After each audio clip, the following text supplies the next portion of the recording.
The single most important step in becoming trauma informed and reclaiming our authentic self and conquering the worst day cycle is by becoming an expert in our own denial and our own self-deception. So that's exactly what I'm going to show you how to do today. Welcome back.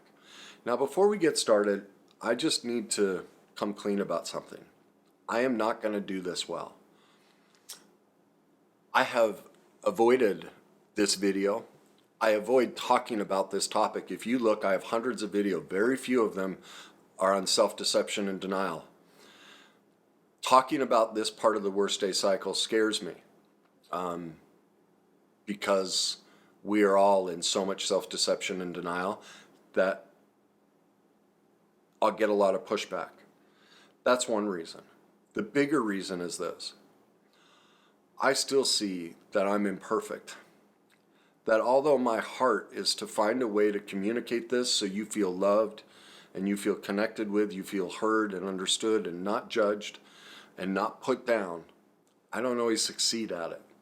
That I have such a hunger and passion that there's almost an anger to how I share some of this information, which comes across as very hurtful and very condescending.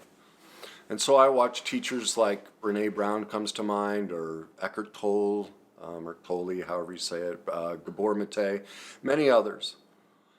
And I hear them take on difficult topics, and man, you just feel loved. And when I watch my videos, I don't always feel that.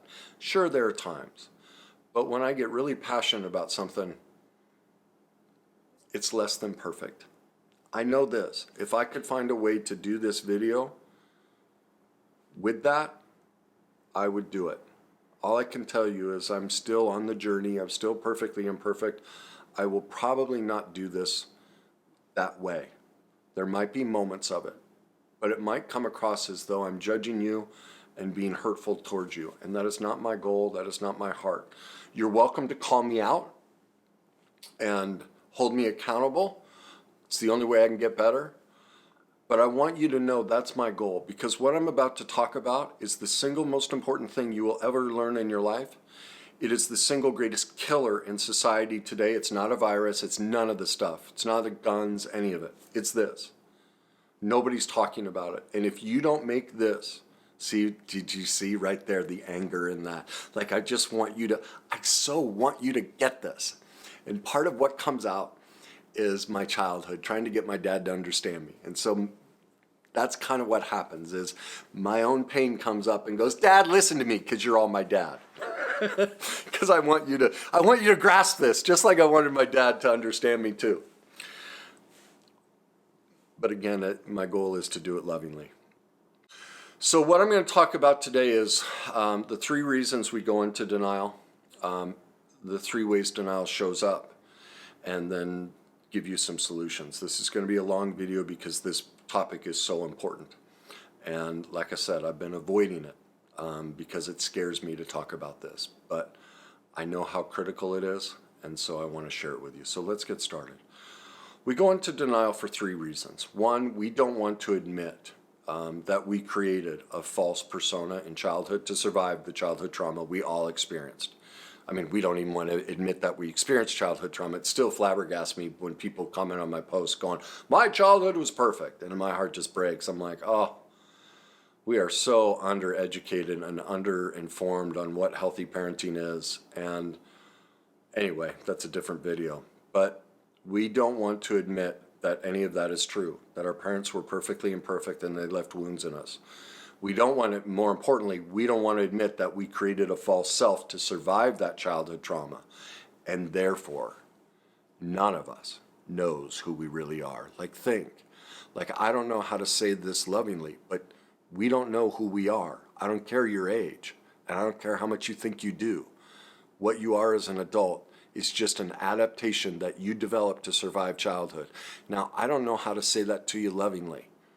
And without you going, blank you, Kenny, I know who I am. Well, that's denial. If you haven't been through this process, it's just not true. So pretend I'm Brene Brown or somebody else right now who's saying that to you incredibly lovingly. That's my goal. But that's just the truth. And if you stick with this process, Just like I've sat across from clients and they always tell me, you know, Kenny, when we first met, I thought you were full of it. Now I see it, because that's the denial process. And if you haven't been through it, if you're early in this journey, you will have that experience, okay? Number two, the reason we created this denial is we had to create this false self for attachment. We had no other choice. Our life depended on it. Remember, we learned in shame that we have to attach to another human being physically and emotionally, or we will die. And so without this attachment, whether it's a false self or not, doesn't matter. We need it. Our attachment needs depend on it.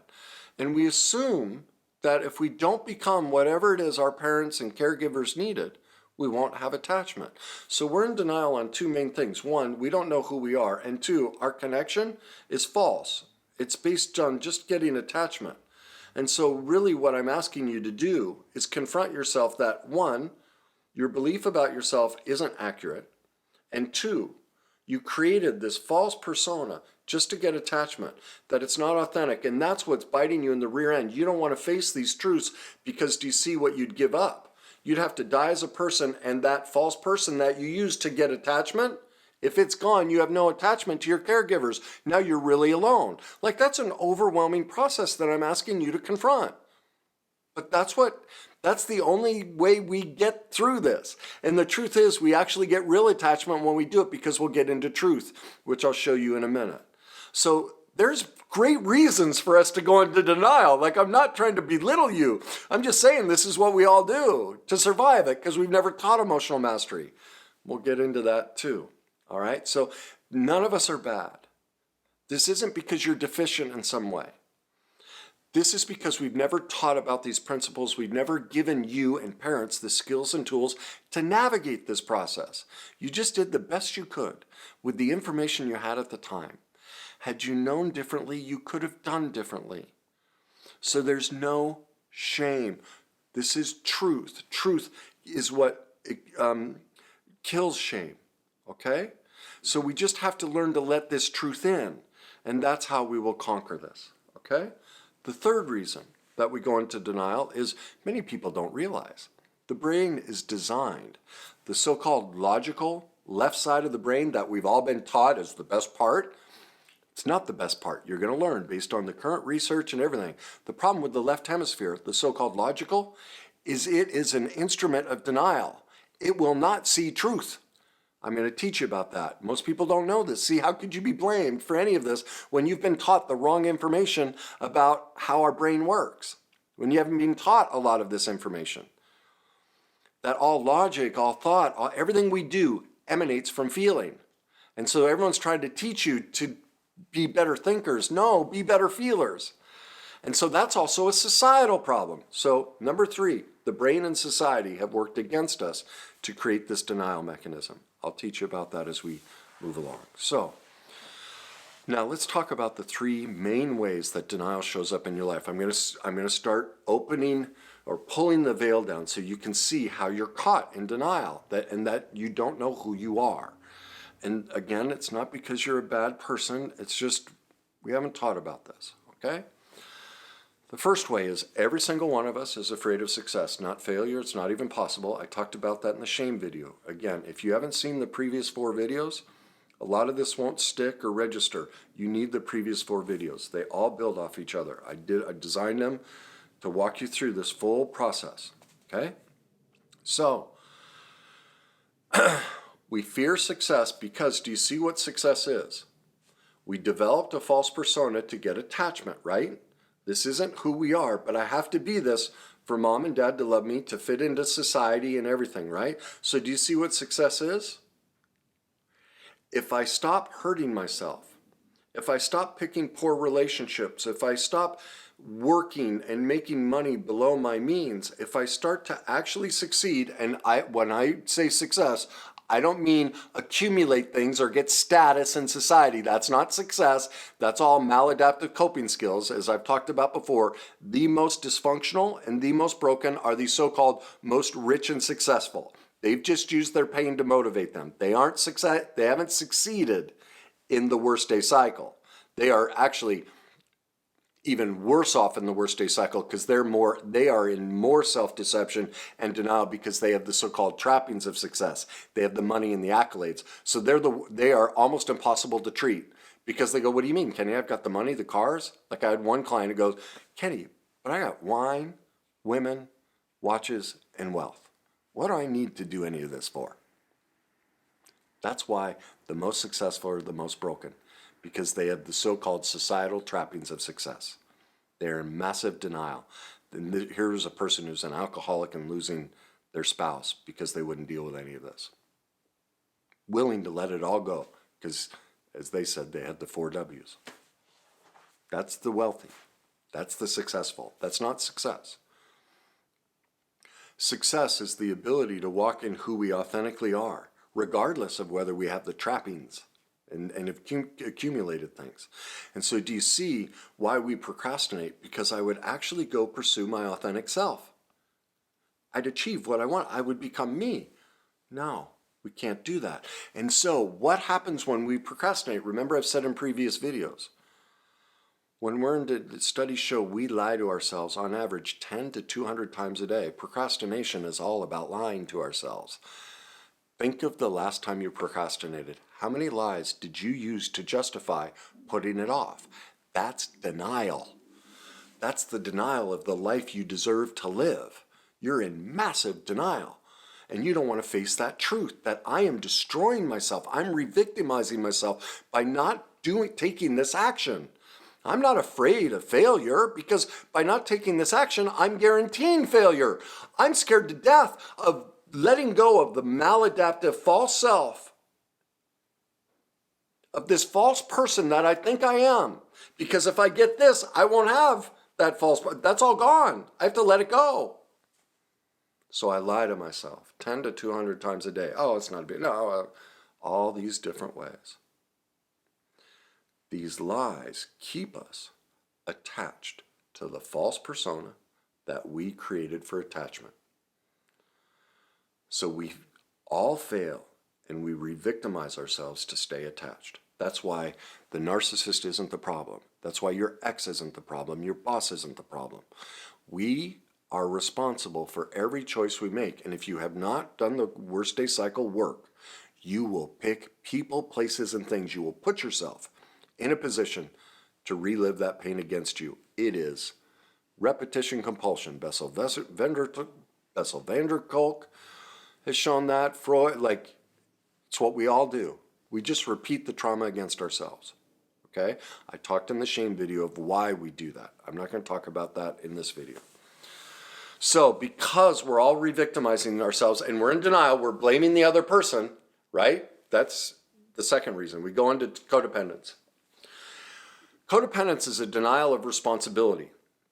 It allows us to stay the child and make everyone else responsible, and then we say, you made me think, feel, or do. Think about it. When you explain your life history, what do?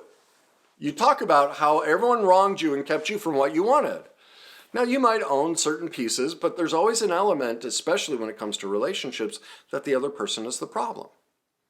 It's not even possible. Nobody ever makes us think, feel, or do anything, and I will prove it to you. What happens in a compliment? When people compliment you, can you let it in? Very few of us can. But wait a minute. I thought like this whole cancel culture and equity training, we're all supposed to, we get triggered by certain words, right? Well, why if I compliment you? Why if we just went around the world saying everyone's great all the time, why doesn't that work? Because deep inside, we don't feel it. It's not true to us. So you can compliment me and say the nicest things in the world, but I will never let it in, right? Compliments don't work because it's not truth unless we believe it's true within us. That's why nobody can make us think, feel, or do anything, because you give me a compliment. If somebody made me feel, because you hear people in relationship, they made me feel, and people go berserk on my post when I talk about this. Well, then why didn't you feel great about yourself when they complimented you? You didn't even let it in.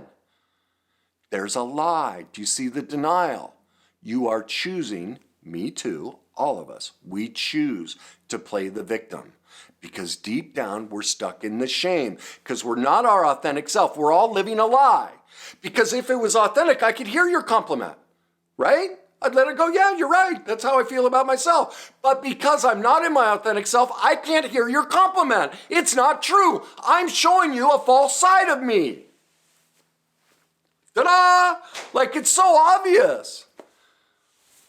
But it's so hard to hear and so hard to admit. Like I know this feel, I've lived it.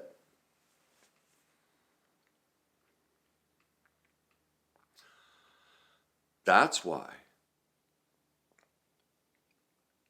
the criticisms get in, because they're truth. I know this is tough to hear.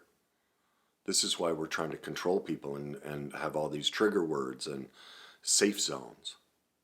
Because when somebody criticizes us, because we're not in our authentic self, because we're a facade and we're fake, we feel it.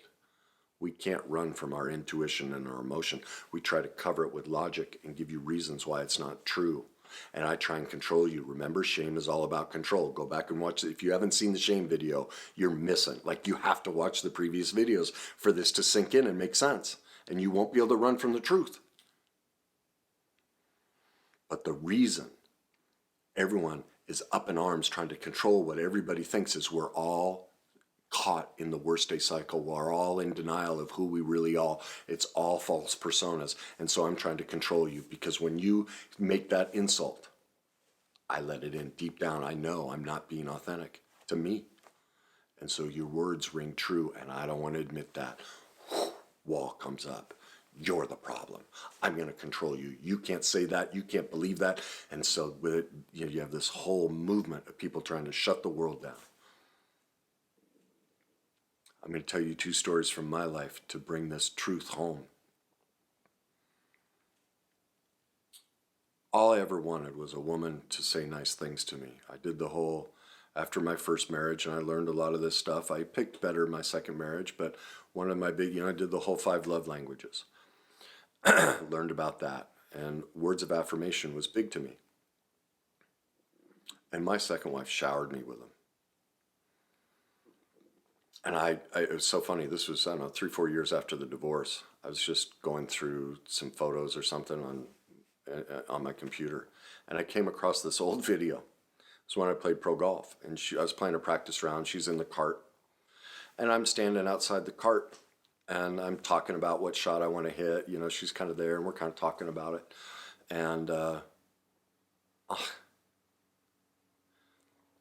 what is the one thing we've always wanted somebody to say to us? With the deepest, most sincere feeling, she says, Kenny, I adore you. Like it just dripped from her. Like this is the movie moment, right? This is what all of us have laid in bed, thought about, dreaming of. God, would somebody just say that to me?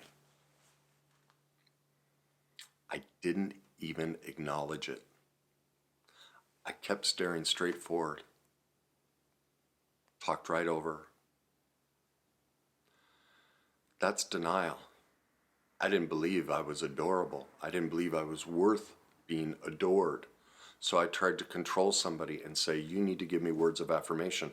That's what's so sad about the 5 love languages. They even tell you in the first chapter that these 5 love languages are a result of childhood trauma.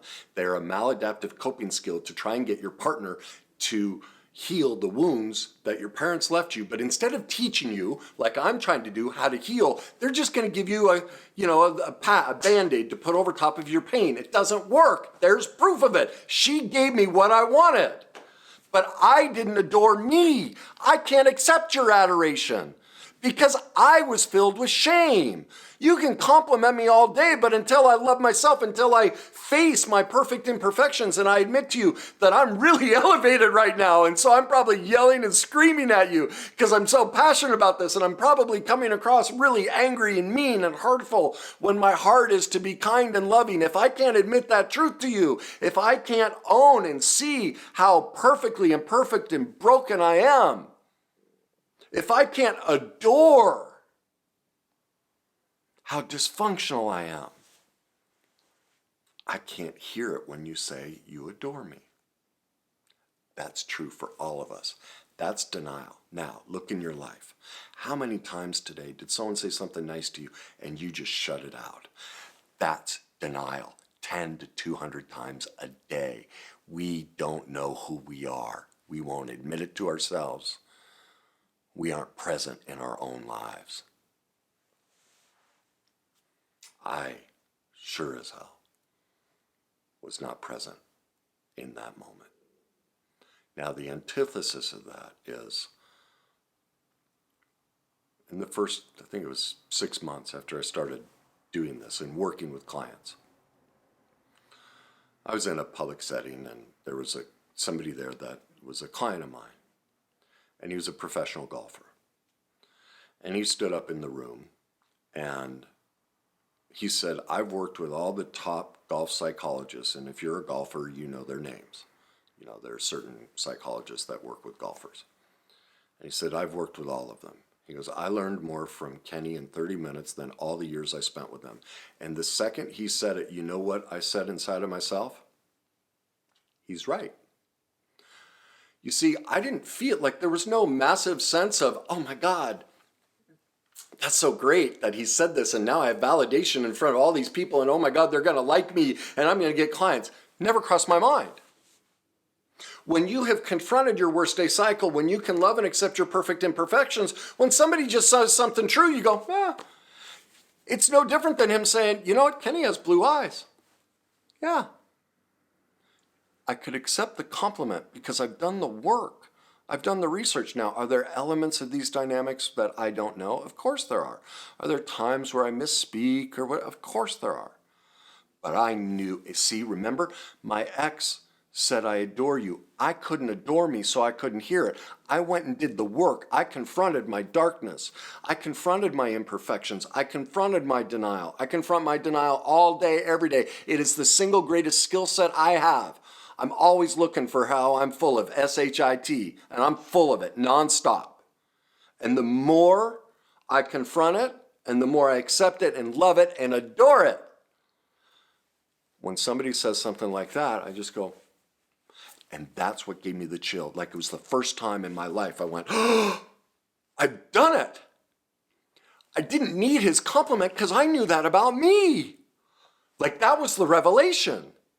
That's your authentic self. It's like when the compliment comes in, you recognize, oh my God, I have that awareness of myself. I don't need your words, and I don't need you to tell anyone else.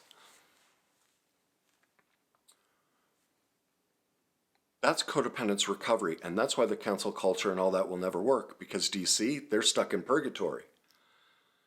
Someone's going to tell them I adore you, and they won't let it in because they're still filled with self-loathing and shame.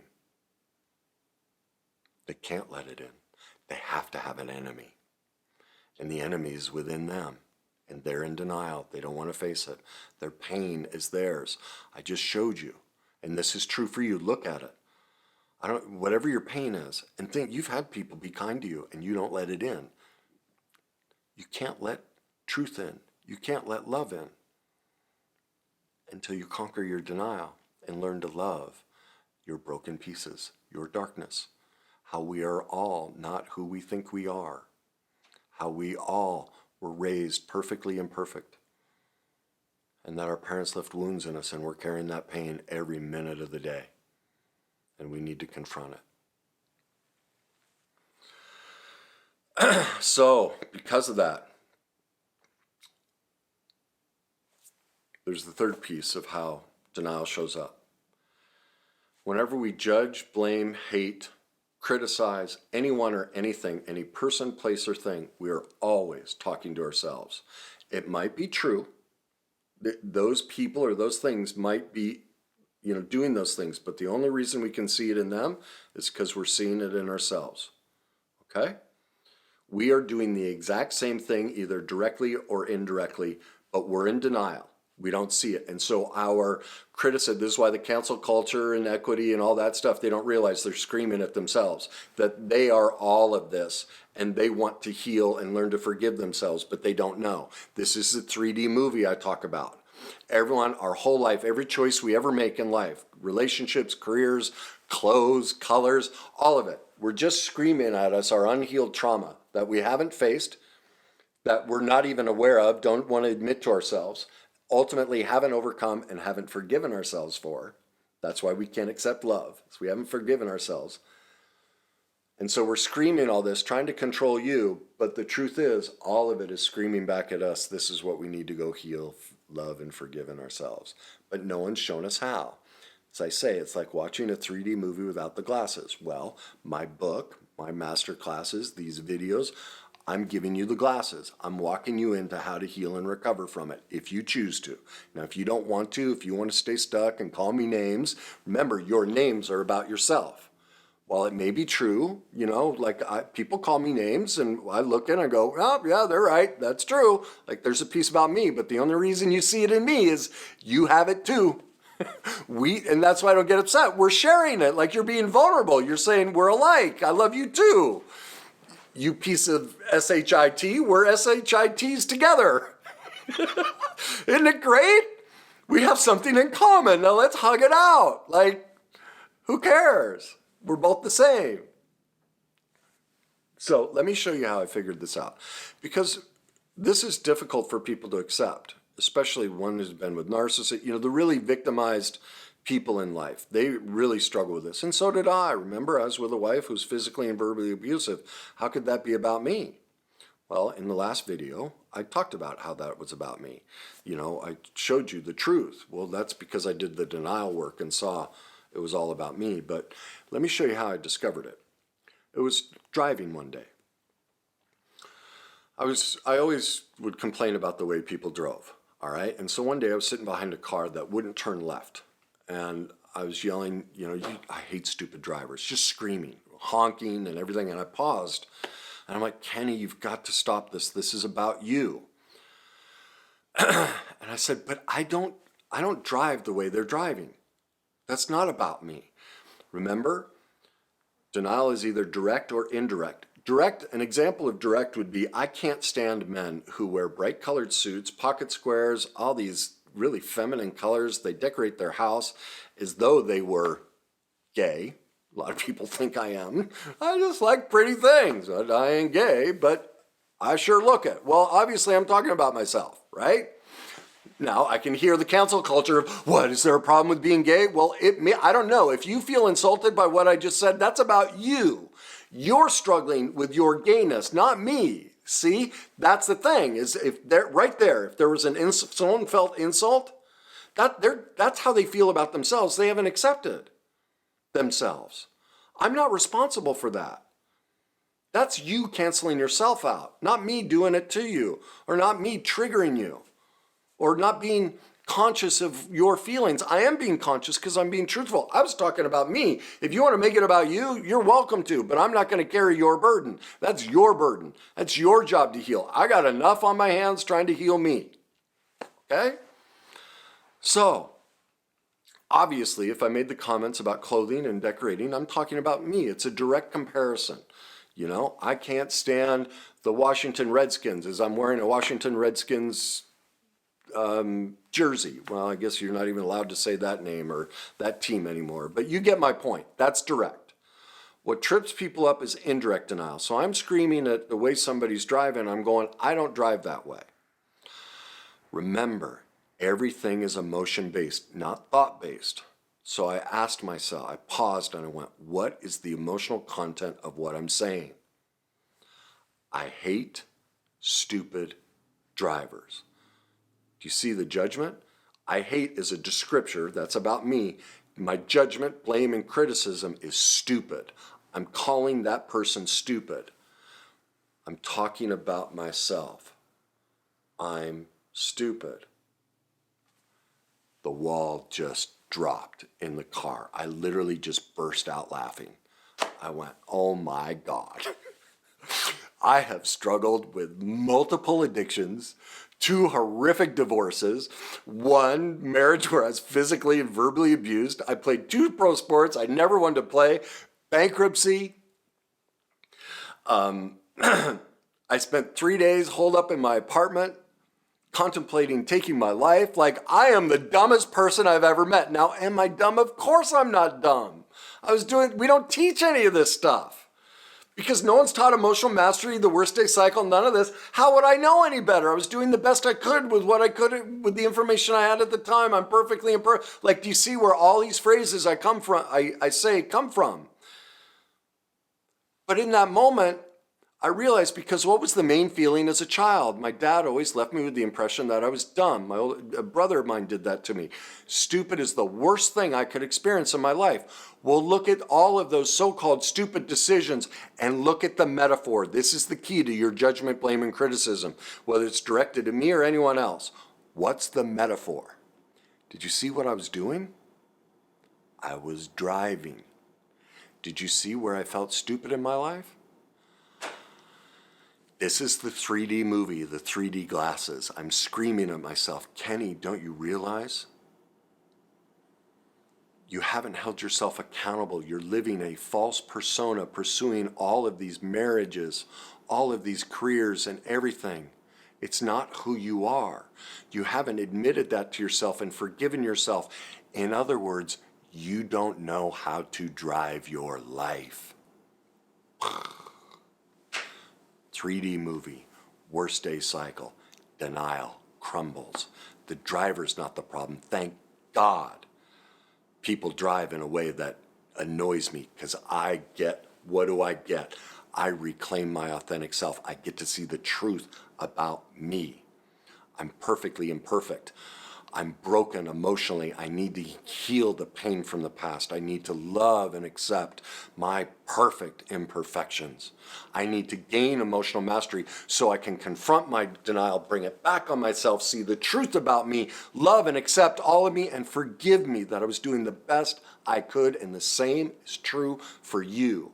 It's the same for the people in the cancel culture, the equity, all of this junk that's being purported. They're screaming at themselves. They're begging themselves to love themselves, to drop their false persona, quit playing the victim and blaming everybody else. They are not bad people. They are stuck, horrifically stuck in denial and the worst day cycle. Now, if you want to know the full process to that, please go to my YouTube channel, watch the video called How to Turn Any Insult into a Blessing. Also, go to my online magazine site, www.thegreatnessuniversity.com. There's an article where I walk you through the steps. The metaphor is key. Do you see? I was driving. I couldn't drive my life. Boom. Fear of success. I was living this false life, trying to get attachment. As soon as I dropped it, brought in who I really am, which is all of this, I'm at peace. I'm authentically walking, and I'm still full of it. I'm still discovering pieces I'm in denial about. That's the journey of life. We're always continually doing that. But for the first time in my life, I'm actually on that path. And that's how you'll get there too. So, now, do you see what all of this leads to? It creates what I call the scales of injustice. Now you have the proof. All of us have horrifically low self-esteem because we can't admit or let in the compliments. And the criticisms are the truth about us. That's why we're all so tender and controlling of everybody else and trying to get them to change the way what they think, feel, and do, is because we know the criticisms. That's how we feel about ourselves. That means we're in very, very low self-esteem, because why? We are in high denial. What is denial? A lack of truth. We don't want to admit that these criticisms are true. We don't want to admit that we don't love ourselves.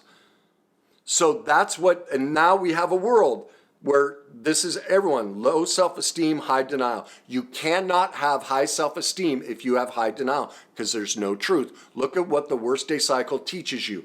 Confront the deepest, darkest, most broken, imperfect pieces of yourself, how we are all false, not who we really think we are, that it's all a false attachment mechanism, trying to get our parents to love us, but none of it works. We're all professional victims trying to control and get everyone else to fix our problems. We're codependent, lacking responsibility, trying to stay stuck as a child.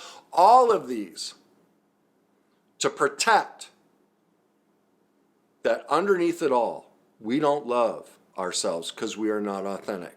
And so do you see what we get when we confront this? When I admit, when I put the glasses on and I see that I'm lying to myself 10 to 200 times a day, when I become an expert and develop the knowledge, skills, and tools of emotional mastery, of conquering trauma, fear, shame, and denial, I gain the glasses. I can see truth. And if I see truth, what do I get? Self-esteem. Because now when you call me a name, what do I say? You're right. It's true. I am judgmental. I am condescending. I am at times wrong in the words I choose to describe all of this. I am at times unkind. I'm at times less than nurturing. I'm at times immature. I'm at times too wrapped up in the pain from my past when I teach about these things. I am all of those things and more. That's truth. Does it make me bad? No. Does it make me less than anyone else? No. Do you see what all of this does? It makes us equal. Instead of this pyramid that we have now, this false thing of, oh, the people that are rich and successful have it all, they've figured out life. No, they haven't. And the so-called poor and underprivileged, or whatever you want to, negative term you want to say to them, they aren't the problem either. We're all the same. We're all false. But no one's taught us how to meet here and to openly go, yeah, we're doing the best we can. Where are you in your journey? Oh, yeah, I struggle with that too. Instead, we put up this wall.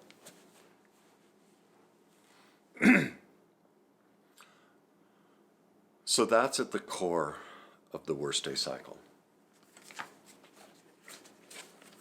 So if you're struggling, if it still hasn't sunk in, if you still want to play the victim and blame your exes and blame society and the world, if you still can't see that you can't, that you're holding the 3D glasses, but you can't put them on and take ownership, that you aren't living with yourself, Byron Katie says this.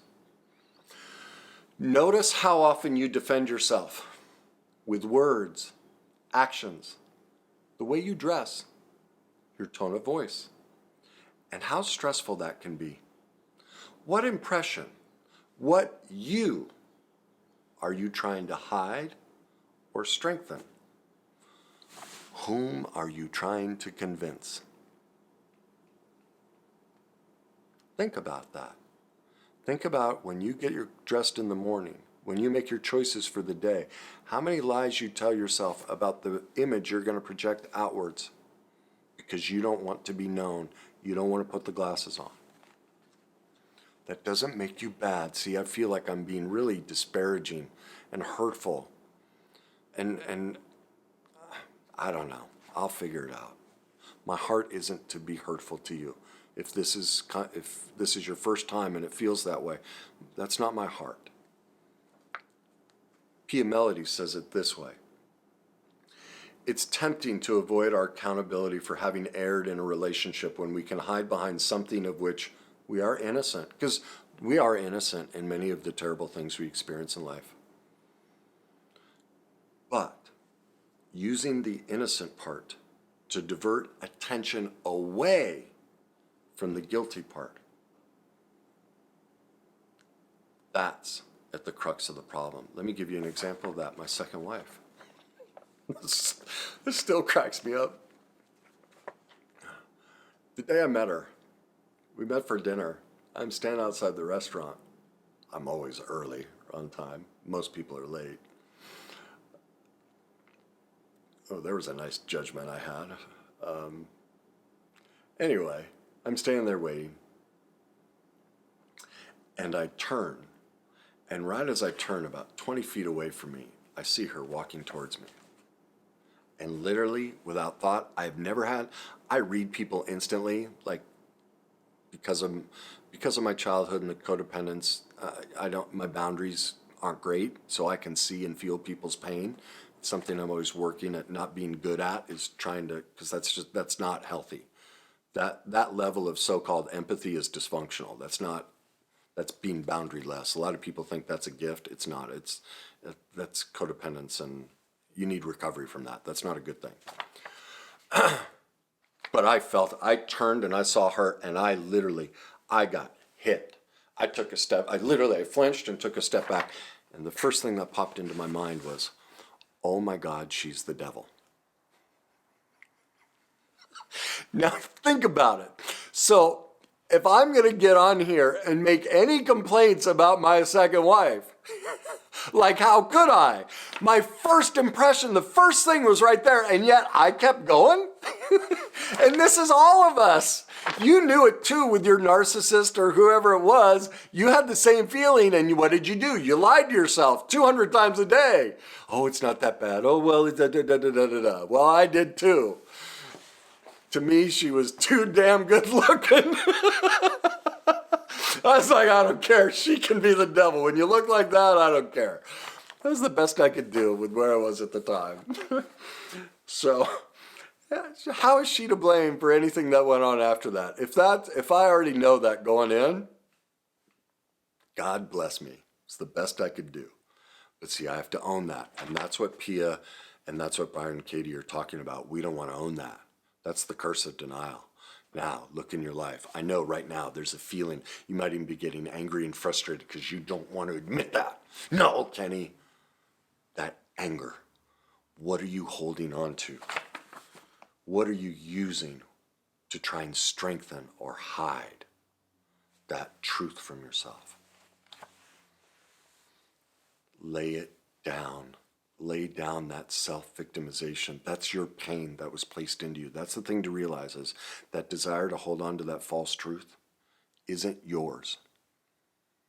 That's your pain that was given to you. You don't deserve that. That's why you have to watch the videos to see how that shame was dumped into you, and that's why you're in denial.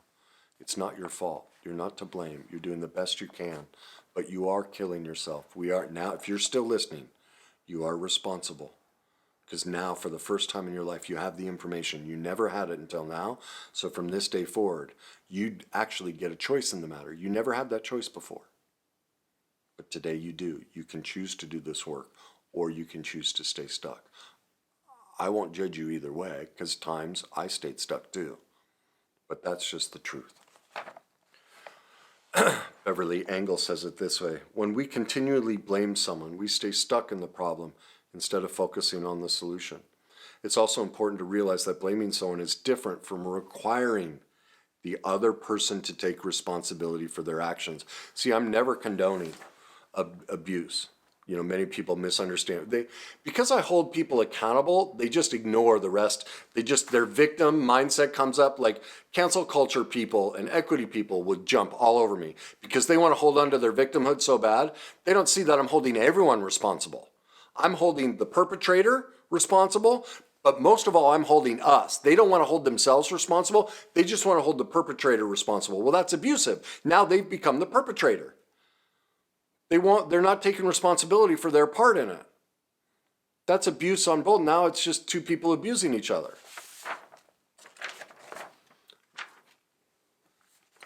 Now I'm going to get into the design of the brain and how society and the brain keep denial alive and the worst day cycle alive. And this comes from a guy named Ian McGilchrist. He wrote a book, The Master and His Emissary. And what he did is he basically took all the studies and science we have on how the brain works, how the right and left hemisphere, all the neuroscience we've done, and basically did here's where we are with what we know about the brain so far, okay? And real quick, we have two hemispheres, left and right. And the basic way is all information comes into our right hemisphere. Because it takes in everything, sends it to the left, and left is supposed to send it back. So let me give you an example. If you go to play an instrument for the first time, your right hemisphere is going to bring in all the information of all the different ways to, let's say it's a violin, hold the, I don't know, cue, it's not the right word, but, and, you know, the fingers and everything. It takes all of it. Now it sends that to the left hemisphere. The left hemisphere then weeds out and goes, well, you don't need to worry about that or this or that. It's very exclusive. It starts feathering things away. Now what it's supposed to do is send it back to the right, but in many cases it doesn't. And here's why. I'm going to read from this because it's just easier than me trying to explain it. The right hemisphere view, its view of the world is inclusive. It sees context, options, and solutions. The left hemisphere, its view is exclusive, analytical, and fragmentary, but crucially unaware of what it is missing. It therefore thinks it can go alone. That's why his book, The Master and the Emissary.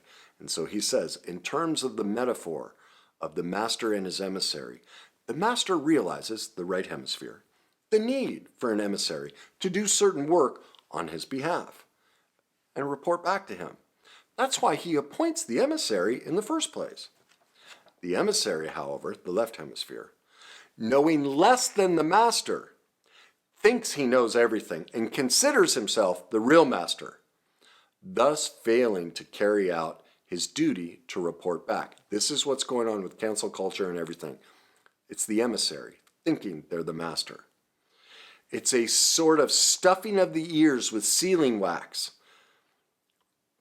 Appears to be part of the normal left hemisphere mode. It does not want to hear what it takes to be the so-called siren songs of the right hemisphere, the right hemisphere is trying to call the left hemisphere back into reality.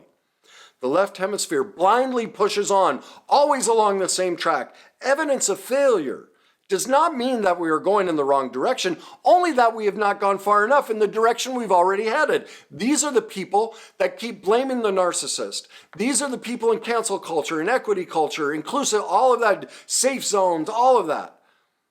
The proof is it gets worse. They get worse inside, but they're stuck in the left hemisphere. They can't get out of it because society and everything says, no, don't feel, don't go near the emotion.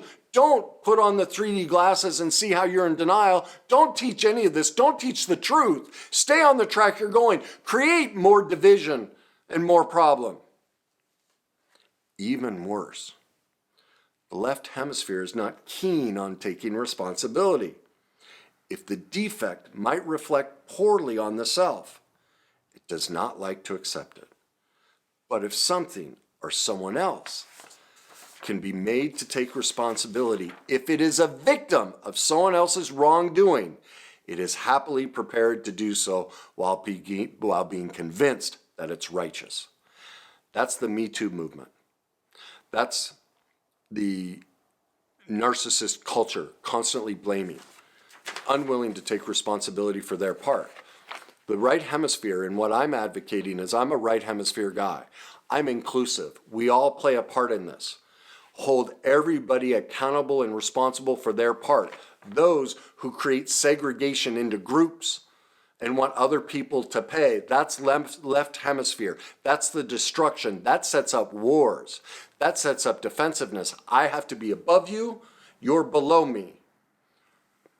That's fragmentary.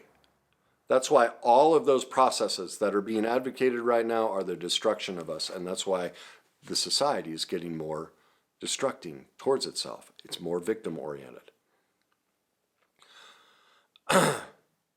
So why do we keep doing this? Because the scientists themselves are caught up in their own problem. He shows how in the book, when the scientists, even in their own discoveries, how they ignore the science. Like it's right there. Like he gives examples of how some of them just completely ignore the results. Like he's saying, do you see what this is? Like, it's fascinating. It's fascinating how it does. So the addiction that our society has to the left hemisphere, even when they know the left hemisphere is wrong. That's why I see, I'm not a fan of cognitive behavioral therapy. You can learn some great skills, but they're band-aids, they're workarounds. It's less than adequate. And here's why. We now know, and we've known for a long time, everything we do starts with an emotion. Everything. We don't think first. We feel first. All thought emanates from emotion and intuition. Cognitive behavioral therapy tries to suppress emotion. That's the death of us. That's the cause of these problems. That's detachment. We're not in reality. That's a false self. I don't want to feel. I don't want to deal with these feelings. I'm just going to cover over it. As he goes on to say, emotion and the body are at the core, are at the irreducible core of experience. They are not there merely to help out with cognition. Feeling is not just an add-on, a flavored coating for thought. It is at the heart of our being.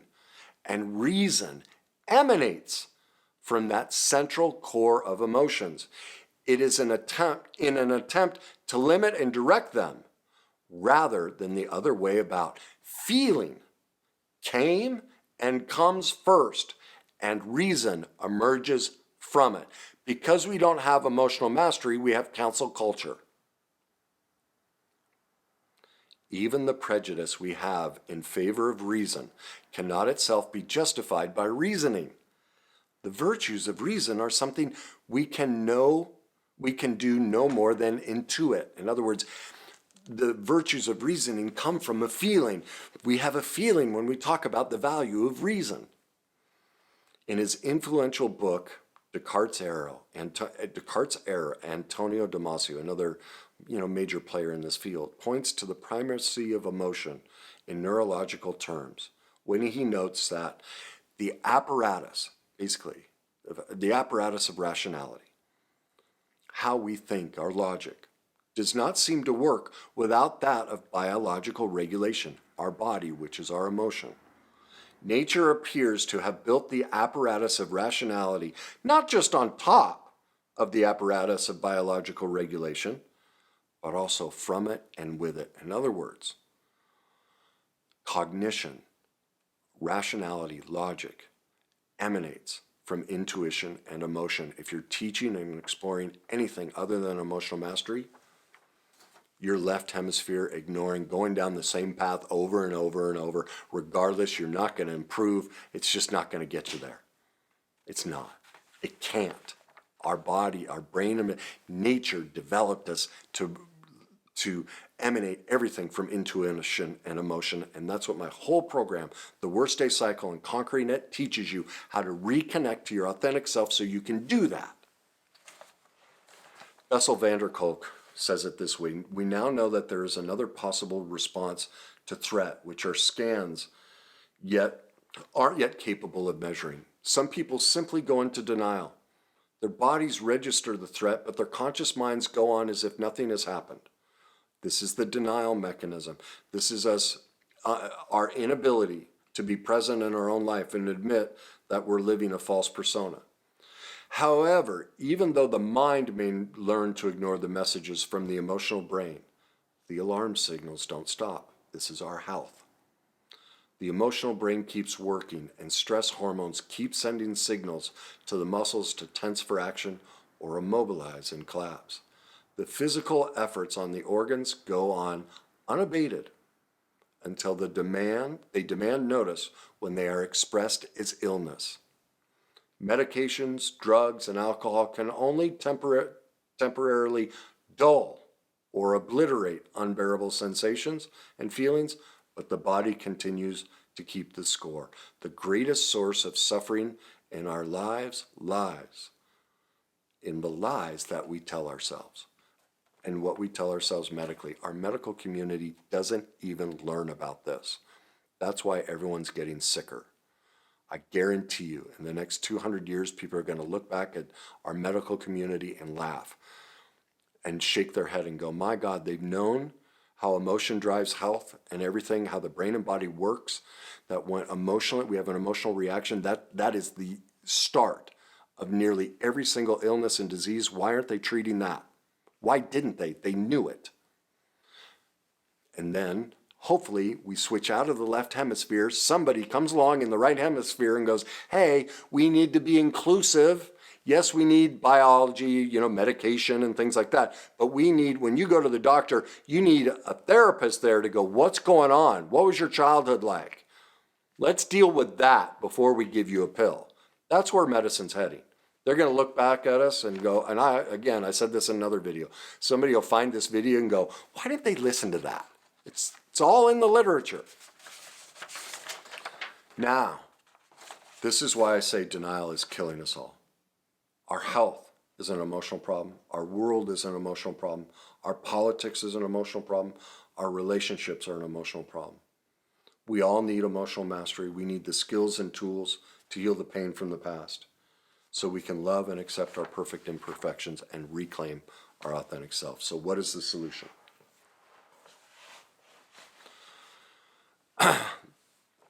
Go become an expert. It's as simple as that. I'm going to give you some options that are free, and then some you can decide if you're ready to invest in yourself. You can subscribe to my free online magazine, thegreatnessuniversity.com. That's www.thegreatnessuniversity.com. It's filled with book links to books that'll help you on this journey, articles, everything. It's all free. It's a great place to start gathering the information to gain the skills and tools to develop emotional mastery. You can begin by taking my free Your Journey to Emotional Mastery Masterclass. That can be found at www.thegreatnessyou.com. That's free. You'll learn how to start giving the pain back. You'll learn how to start connecting emotionally and gaining the basics to emotional mastery. Now, for those of you who are further along in the process and more open to, wow, yeah, I can see that I need to conquer this. How do I do it? My suggestion there is purchase my book, Your Journey to Success. You can find it on Amazon. You can join my private group if you'd like, where I can coach you through learning about how to overcome the worst day cycle. And then I would suggest taking the full suite of my master classes. It walks you through the process of this. And for those that really want to go further, it would be, working individually. Hopefully, at moments you felt I was kind and caring towards you as I tried to share all of this. Again, at least in my life experience, conquering the worst day cycle is at the core of us living the life we want. I hope you decide to take that journey. I hope you decide to do it with others, not alone. So if you think this video can help people, please share it. Leave me your comments. And as always, enjoy the journey.